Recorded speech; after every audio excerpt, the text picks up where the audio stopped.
Today I'm going to talk about the PACT Act and what it means.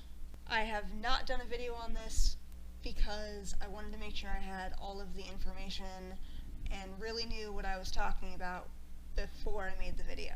So it is Title 18, Section 48. It talks about how it is now a federal offense for animal crushing, the creation of Animal Crush videos, and the distribution of Animal Crush videos.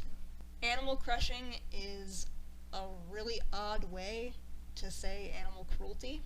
Interstate commerce is basically talking about something that is happening between multiple states.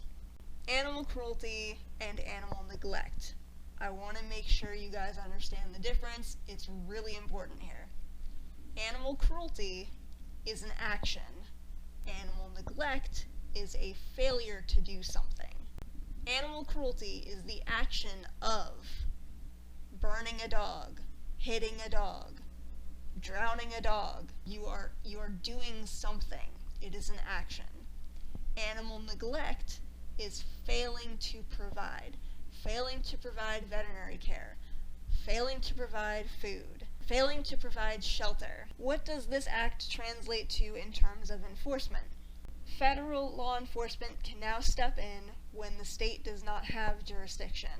That means national parks, anywhere multiple states might get involved, federal can step in. That's basically the only thing that this act is going to do.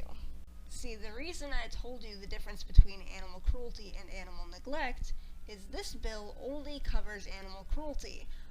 Animal neglect is what actually makes up a majority of the cases. Now, the problem is not with the state laws and ordinances.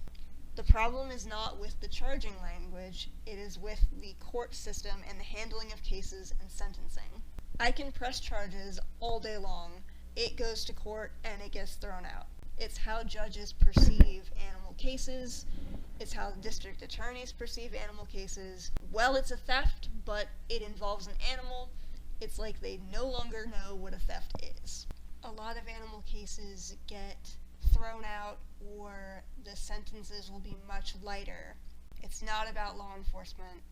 It's about judges. It's about sentencing. It's about taking these cases seriously.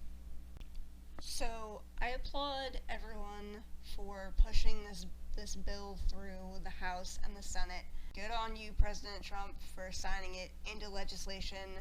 Yes, it does grant a jurisdiction that states did not have before to an entity, so if something does happen on federal land, they can do something about it. But I'm not overly impressed with this bill as a whole, and it really isn't going to change much unless we can change the judges' hearts and minds.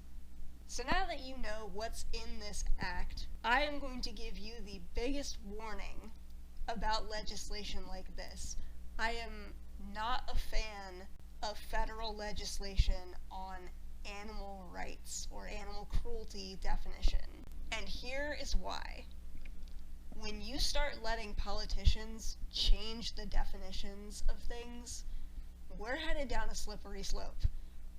My definition of animal cruelty will differ vastly from somebody in the PETA organization. Their definition of animal cruelty is eating a cow.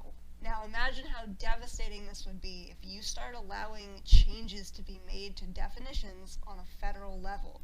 That means you can change the definition of animal cruelty to mean milking a cow, hunting deer, eating chicken, eating those eggs, horseback riding, using animals for work, police canines, seeing eye dogs. Do you see where I'm going with this?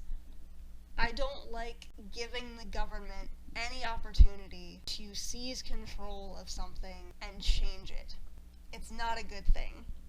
Do I think that animals should always stay where they're at right now, which is just property?